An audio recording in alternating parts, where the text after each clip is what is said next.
Ces petits QR codes ont accompagné nos déplacements depuis la deuxième année de la pandémie. Constitués d'un ensemble de carrés noirs et blancs lisibles par les appareils numériques, ils sont au cœur du certificat Covid numérique lancé par l'Union européenne il y a un an pour aider les citoyens à traverser à nouveau les frontières.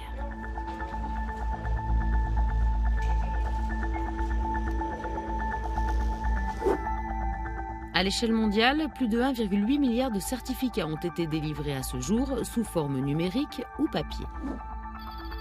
67 pays ont embrassé ce système, 27 États membres de l'UE, 3 de l'espace économique européen et 37 nations tierces.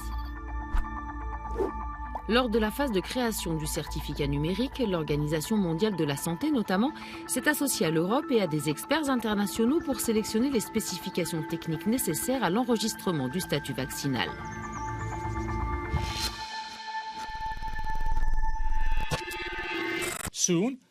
Rapidement, le besoin d'interopérabilité et de traçage à des fins nationales et transfrontalières basées sur les normes du statut vaccinal contre le Covid-19 a été identifié. L'initiative européenne du certificat Covid répond à ce besoin particulier. Pour rendre cela possible, la Commission européenne a mis en place une passerelle numérique.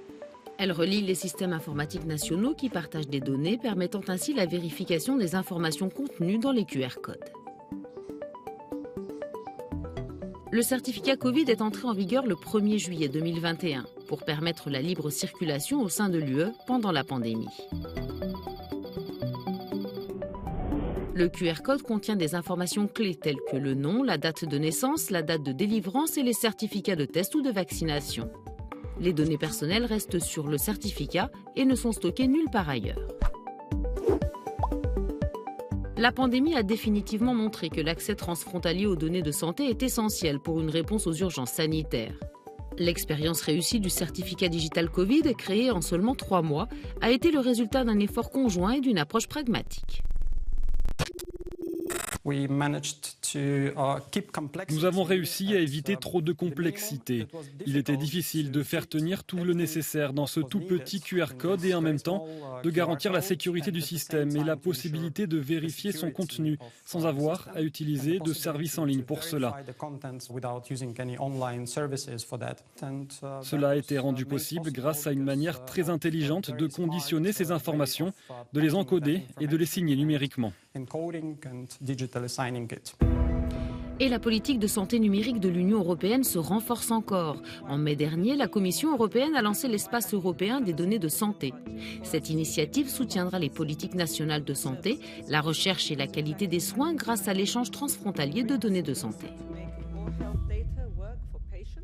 C'est le potentiel des technologies numériques dans le domaine de la santé qui, je crois, peut vraiment nous permettre de relever de nombreux défis ensemble. Autant de défis auxquels nous avons été confrontés lorsque nous avons présenté le certificat numérique de l'Union européenne, mais cela a ouvert la porte à une autre innovation dans l'UE en matière de santé numérique. Selon certains experts du secteur, dans l'avenir, le QR code pourrait par exemple être utilisé pour vérifier des informations sur d'autres vaccins ou permettre de partager des données supplémentaires avec des professionnels de la santé.